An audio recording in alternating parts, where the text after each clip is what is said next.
Olá pessoal, sejam bem-vindos a mais um vídeo do canal Josi e sua biblioteca.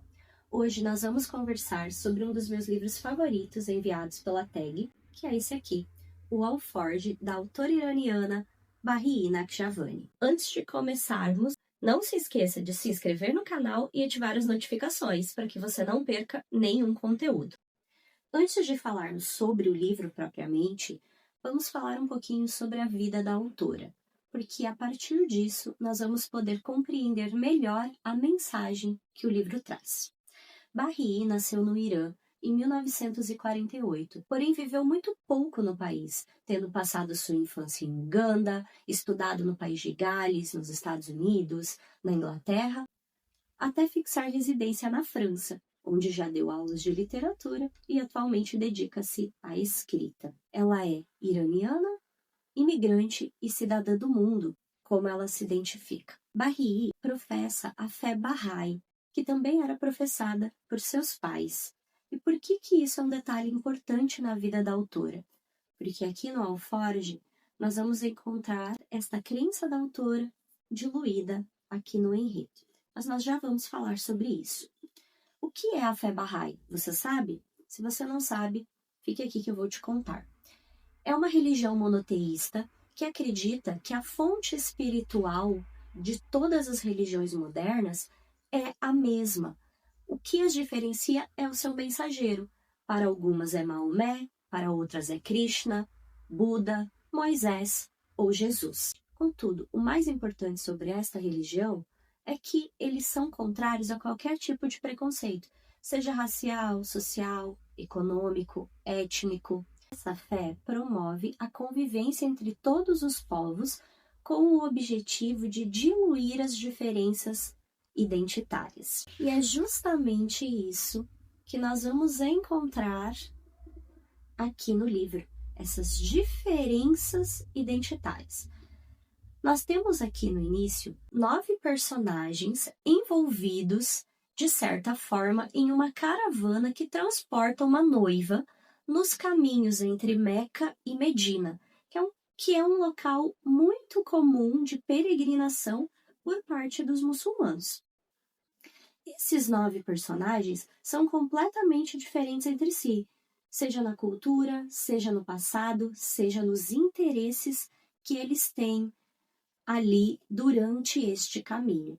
E todos eles têm sua vida transformada pelo encontro com este alforge. Antes de falarmos mais sobre isso, vamos falar um pouquinho de cada personagem.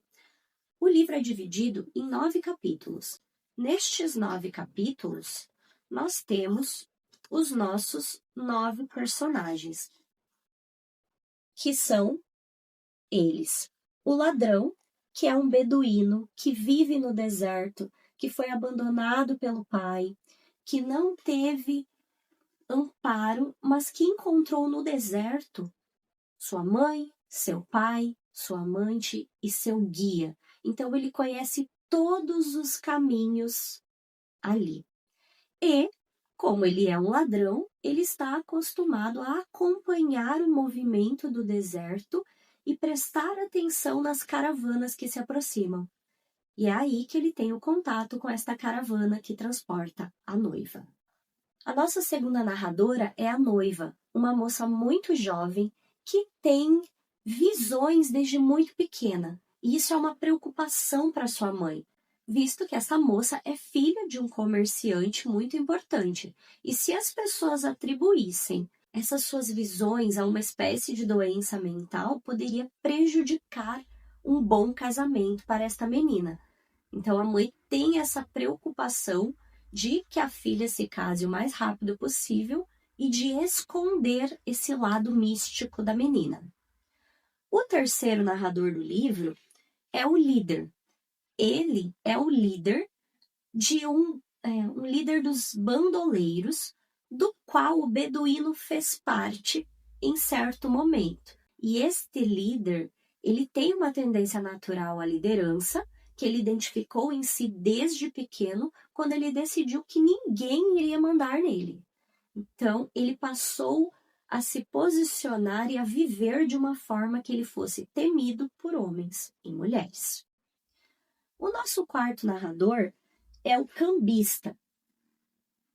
O cambista, ele tem 40 anos e ele já viveu todos os papéis possíveis, porque desde pequeno ele teve que aprender a se movimentar e sobreviver no mundo. Porém, ele sente que nenhum dos papéis que ele desempenhou até aquele momento foi o papel de homem. A nossa quinta personagem é a escrava, que é uma escrava abissínia, que muito cedo foi vendida para os árabes e passou por todas as situações imagináveis.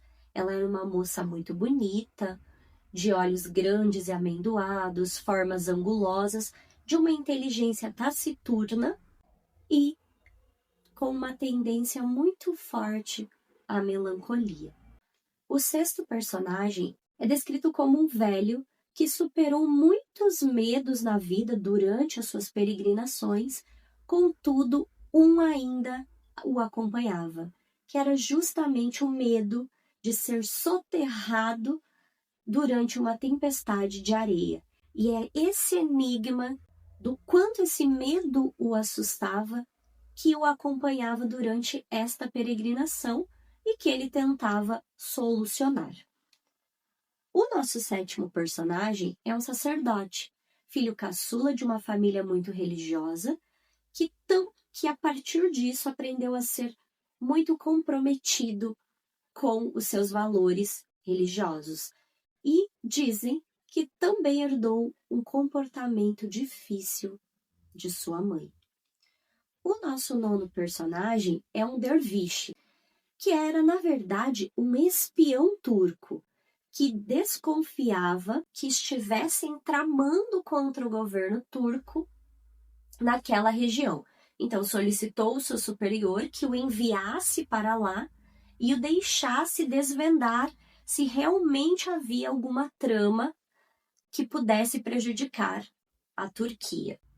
É importante mencionar que esse derviche teve contato com o ladrão, que o ensinou alguns caminhos e alguns truques de como movimentar-se pelo deserto. E o nosso último personagem, na minha opinião, é o mais curioso, porque é o cadáver. O cadáver, ele está preocupado em como está cheirando. E ao mesmo tempo que ele está com essa preocupação, lhe vêm reflexões filosóficas de como nós levamos a vida e o que nós achamos que vai ser ou que vai acontecer quando nós morrermos. E o dilema inicial desse cadáver é: será que eu vou ficar cheirando mal para sempre? E ele se questiona a partir disso como se desapegar tanto da vida quanto dessa impressão de que ficará cheirando mal para sempre. Dito isso, essa é a parte inicial da descrição de cada um destes personagens, que vai em um determinado momento do dia, porque é importante mencionar que a nossa história é narrada por um narrador onisciente, ou seja, aquele que tudo vê, que tudo sabe sobre o passado, o presente e o futuro de cada um destes personagens. E eles próprios, os personagens, vão vivenciar nessa caravana todas essas perspectivas com a sensação de um único dia.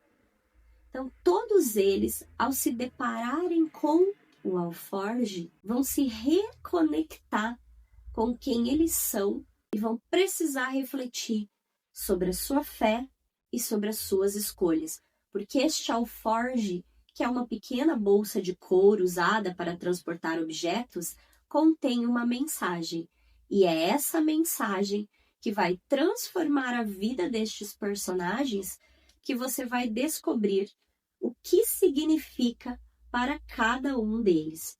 Então, este livro foi muito marcante para mim. Eu percebi uma história muito sensível, uma habilidade incrível da escritora para narrar essa história de diferentes pontos de vista, trazendo uma mensagem poderosa. Eu gosto muito de livros que me tirem da minha zona de conforto e que me mostrem situações nas quais eu não tinha pensado, pontos de vista muito diferentes, que é o que a gente encontra aqui no Alforge, porque afinal nós temos 9 personagens se deparando com um objeto e sendo transformados por ele. Que essa relação que cada um estabelece com o Alforge é diferente.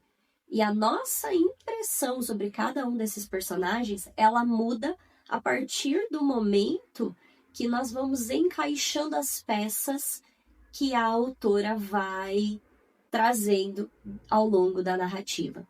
É uma história emocionante, fascinante e uma delícia de ser lida. Então, se você não conhece, fica aqui a minha recomendação para que você dê uma chance para essa obra. E depois, te convido a deixar aqui nos comentários o que você achou da leitura. E, se você já leu, também me conta aqui como é que foi essa leitura para você. Espero que vocês tenham gostado do vídeo. Deixa aqui sua curtida e também peço que você compartilhe esse conteúdo com outras pessoas que também gostam de ler. Um grande abraço e até o próximo vídeo!